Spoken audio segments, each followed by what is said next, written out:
Okay, so the topic today, guys, is the collapse of the Soviet Union and the era of Gorbachev.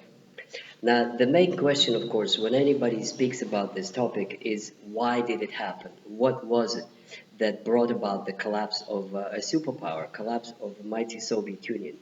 Uh, the interpretation that's most popular today in the West is a completely wrong one. It sort of attributes the collapse of the Soviet Union to the Cold War and to the arms race. And Americans like to believe that they outspent the Soviet Union. They just forced to spend so much money on armaments that the system just was just too much strain and it collapsed. It's just absolutely and totally wrong, which I hope you will see after today's presentation because it goes through Russian politics and the way the society worked and the kind of ideas people had. And then you would realize that what Max Weber said is correct. Primat der Innenpolitik, which means primacy of domestic politics and not any foreign ones. So there are several long-term causes and there are short-term causes. The short-term causes have to do with politics, with actual actions of Gorbachev and his opponents. But the long-term causes need to be mentioned. And they are already visible when you study the Brezhnev era. The long-term causes of the collapse of the Soviet Union is first and foremost decline of Soviet ideology and decline of the Communist Party. So by decline of Soviet ideology, what I mean is that the ideas of Soviet communism were less and less attractive. In other words, what can the Communist Party of the Soviet Union offer? What can they offer? They can offer what, prosperity? No, it's better in the West. Democracy? No, it's a fake. They're talking about elections to the Soviets and the will of the Soviet people. So they presume that they are a democracy, but in fact they're not. So everybody who has any brains realizes it's a fake. They're talking about the country of workers and peasants, the homeland of victorious proletariat, where the country is truly free, is in the hands of the workers. The reality is it's not in the hands of the workers, it's in the hands of aging, stupid party bureaucrats that don't know what they're doing. So in a sense, the Soviet ideology deceived itself. It proceeded on the assumption that the vanguard of the proletariat is leading the country to the bright future. In fact, when you look, there's a gap. There is no vanguard. There are aging bureaucrats who live in privileged houses and enjoy all the privileges, and the common people just basically work all day long and then go to their tiny little gray apartments and have a steady income, but pretty much nothing else. So there's a kind of a collapse of Soviet ideology in terms of belief in the legitimacy of the regime. The regime that had the legitimacy after World War II, because of the World War II victory, is slowly losing it through the years of Brezhnev stagnation and bureaucracy, especially because of the cultural renaissance, especially because people now have ideas about what democracy is. People are getting more and more educated. And as I mentioned before, Russian Soviet society is probably reading more books than anybody except the Germans. It really was a highly literate, highly sophisticated society that read books and knew what was going on in the world. So the most important thing that the Americans don't understand is that this is the time when the Russian intelligentsia, the educated society, people who know how to think, embrace what is called all European values, or humanism, or the ideas of Sakharov, of convergence of the East and West. This is what I call the triumph of westernizers in Russia, which unfortunately the West did not appreciate and did not understand and did not use to finally unify with Russia as one.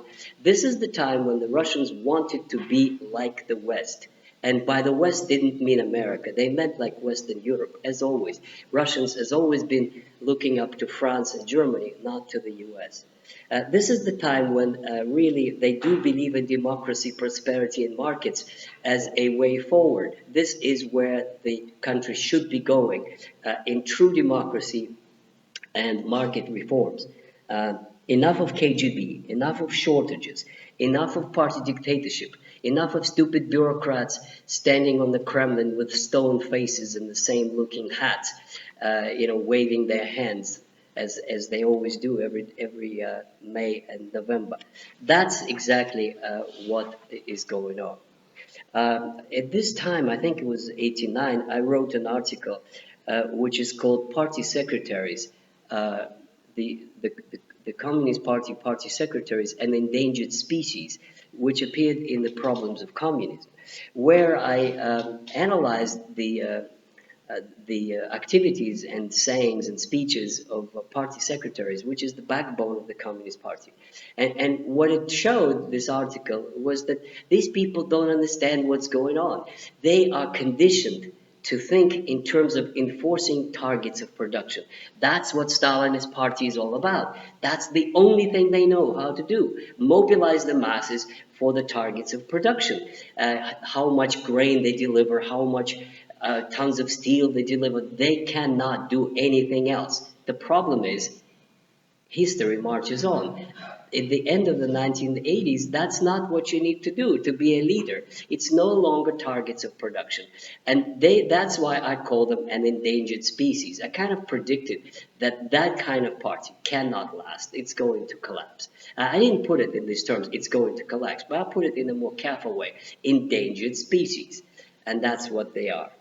Now, the main point is the Communist Party is in crisis because they cannot offer any model of development. They cannot offer any progress. Now, we had the same situation, you recall, in China, and Deng Xiaoping offered a way forward, and they won, and there was a movement forward. Not so in Russia. In Russia, you have a crisis where there's two factions formed. One is you could call progressive reformers, and these are led by Mr. Yeltsin, and the others are conservatives, old-timers, Brezhnev types, who are scared of any of these reforms. Now, we come to Gorbachev, and he is appointed the General Secretary in 1985.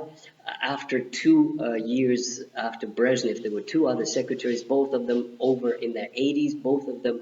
One of them, they say, had a promise of something, Andropov, who was a KGB chairman, very clever man and perhaps had some reformist ideas, but he ruled only a year and nobody knows what was going to happen.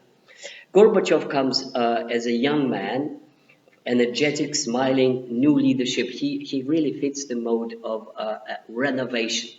Now, he's appointed General Secretary with the idea to pull the Communist Party out of the morass, out of this stagnation, out of this rule of 80 plus gerontocracy, to invigorate socialism. His mission is not market reforms and democracy. No, his mission is to rescue the Communist Party from the crisis it is in by reinvigorating Soviet socialism. That's what he's supposed to do. Now, he comes out with a truly innovative ideas, and these are all known in the West, which is true, glasnost and perestroika. Now, the glasnost comes from the word vow. It sort of means you speak loudly without any censorship. It sort of means transparency in expression. That's what the origin of this word means. In other words, he calls for a end of censorship and new political discourse, which is, of course, tremendously popular.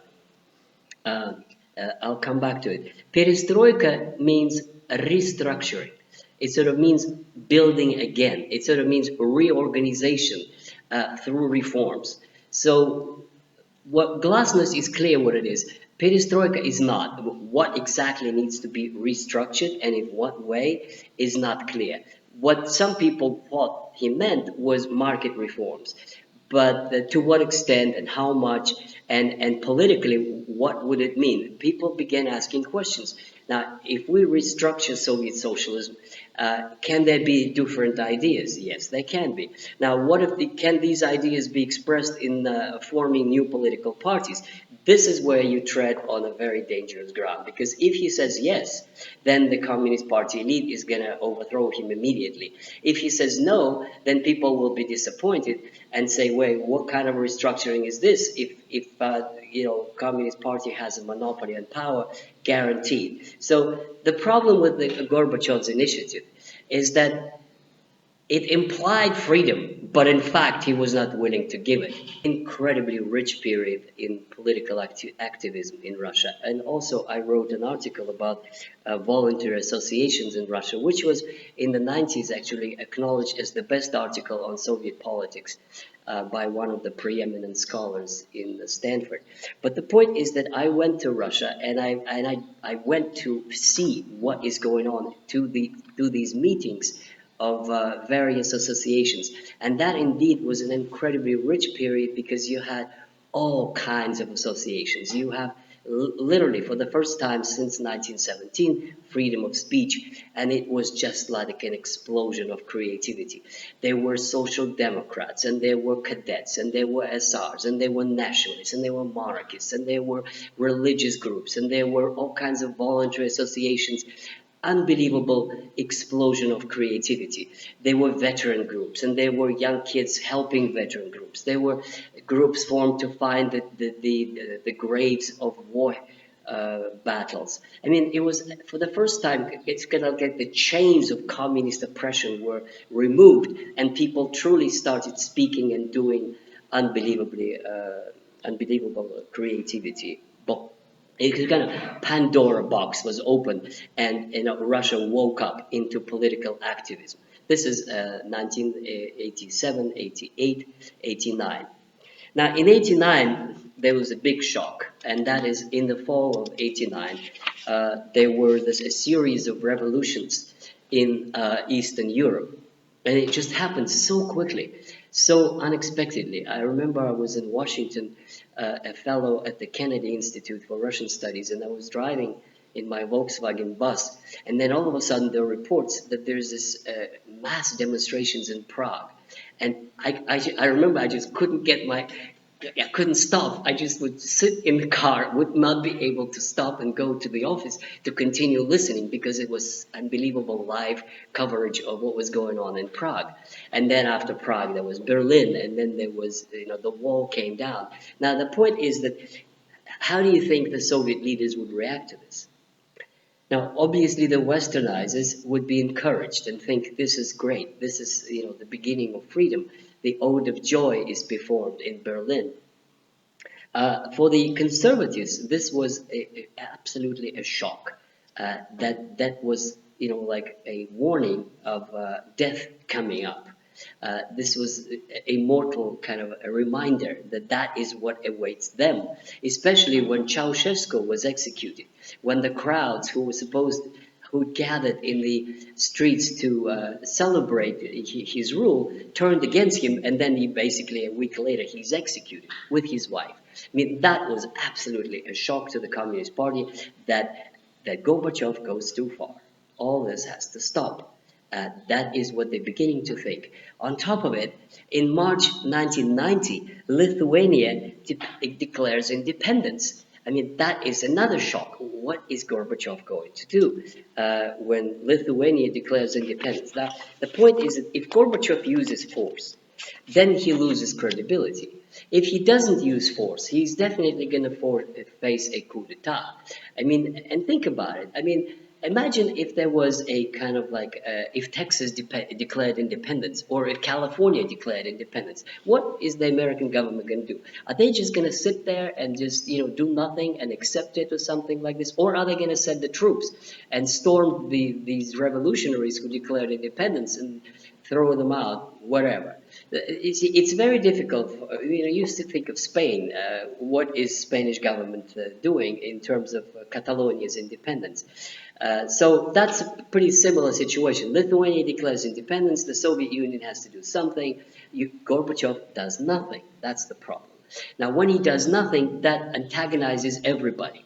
Those that feel that he should take a stand and say, yes, they deserve independence. And that's what most liberals actually thought, that he should have said the Nazi-Soviet pact that gave the Baltics to the Soviet Union is null and void, and that means the Baltics is separate from other republics who joined voluntarily, and therefore he could have separated the Baltic issue from other republics and then, negotiated independence with them, including items such as that they would never join NATO. Instead, he preferred to do nothing, to procrastinate, to wait and hope to see something, and then the army acted on its own and tried to suppress this thing, and of course it didn't come out.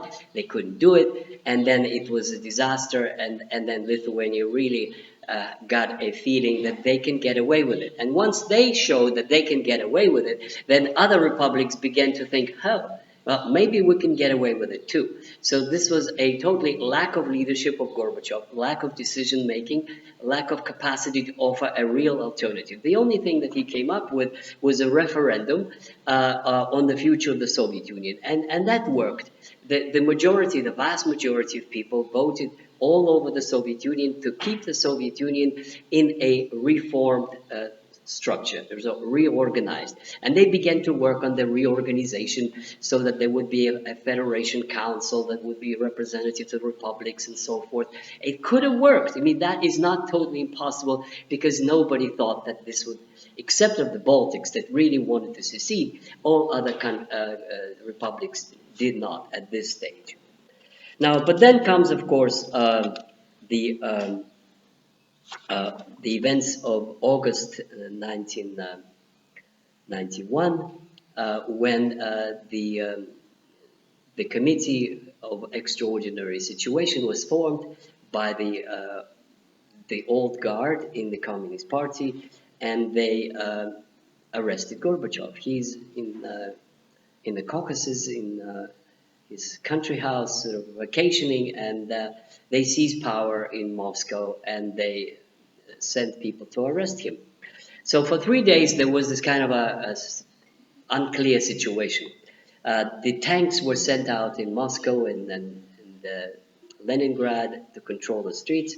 And here comes the incredible example of what leadership means. And perhaps this is the finest hour of Mr. Yeltsin, when he mounts the tank in a famous footage that's still available and raises his fist and basically says, Russia will not recognize the dictatorship of the Extraordinary Commission of the Communist Party. So you have a unique situation that Stalin probably would turn in his grave. The leader of the Russian Communist Party rebels against the Soviet Communist Party of the USSR.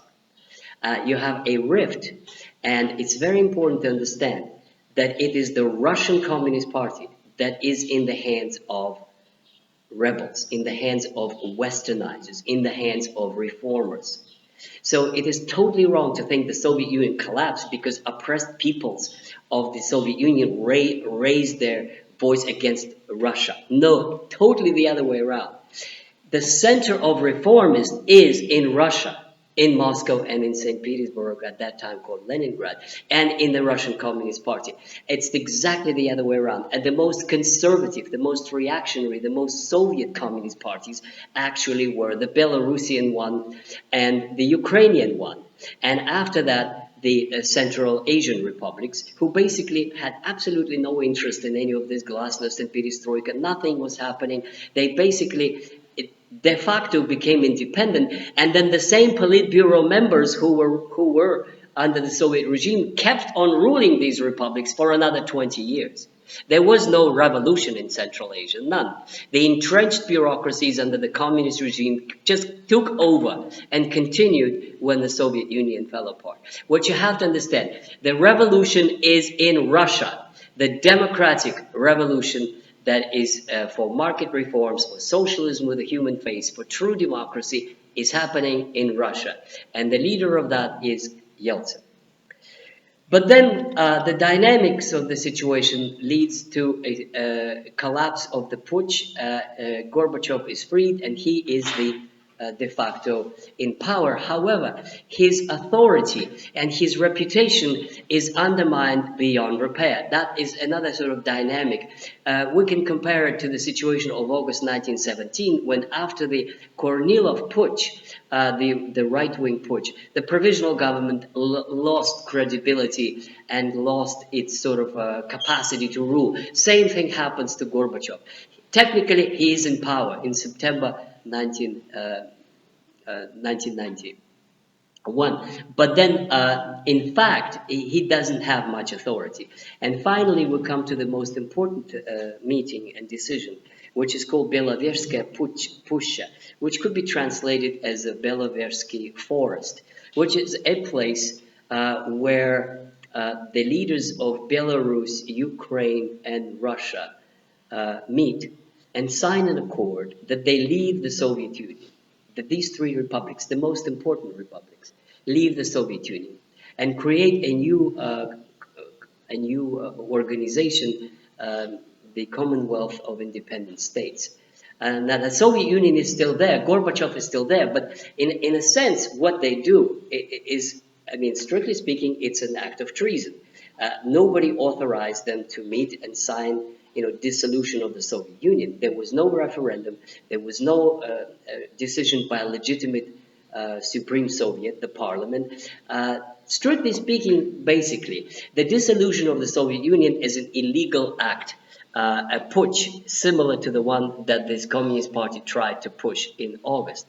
But it works because these are the republics and the people do support their party leaders. And there's a huge segment in Ukraine that does. So the situation in November, December 1991, the most crucial one. Gorbachev is totally isolated. Now, the Belaverskaya Putin meeting creates the new Commonwealth of Independent States, and on the 31st of December, he comes to the TV station and announces that he resigns as the president of the Soviet Union. And I was in Russia at that time. I saw myself how the Soviet flag, the red flag with hammer and sickle, comes down, and then the Russian tricolor flag is put up, and the Soviet Union is no more. Now, obviously, there are all kinds of speculations, what he could have done, what he could not have done, but all of this is irrelevant. What is relevant is that the Soviet Union collapsed, not because of American spending on military, because of the Cold War. It's really an offense for us, people who welcome the collapse of the Soviet Union as liberation, to now be presented with this interpretation that Americans won the Cold War. I mean, they totally misunderstand Russia, and they always have. The point is, guys, that the collapse of the Soviet Union is the triumph of Westernizers. This is the triumph of people who believe that Russia is a part of Europe. There were demonstrations in Leningrad for Lithuania, and people were shouting, "For your freedom and ours." It was not that the oppressed colonial countries rebelled against Russian domination. It is exactly the other way around. It is Russia who rebelled against the Soviet Union, who led the revolution by the liberal intelligentsia, and at this point by Yeltsin, to create a new age of democracy. In a sense, you could say that this was a true Russian revolution under the slogans of fraternité, égalité, liberté, for your freedom and ours. This was the slogan they used. For true equality without privileges for the Communist Party, and for brotherhood among peoples of Europe, so that Russia finally could overcome the wall and become a part of the European family. Unfortunately, these slogans, these ideas were misunderstood by the West, especially in the United States, and that has catastrophic consequences, but that could be discussed later. A true Russian revolution. Thank you.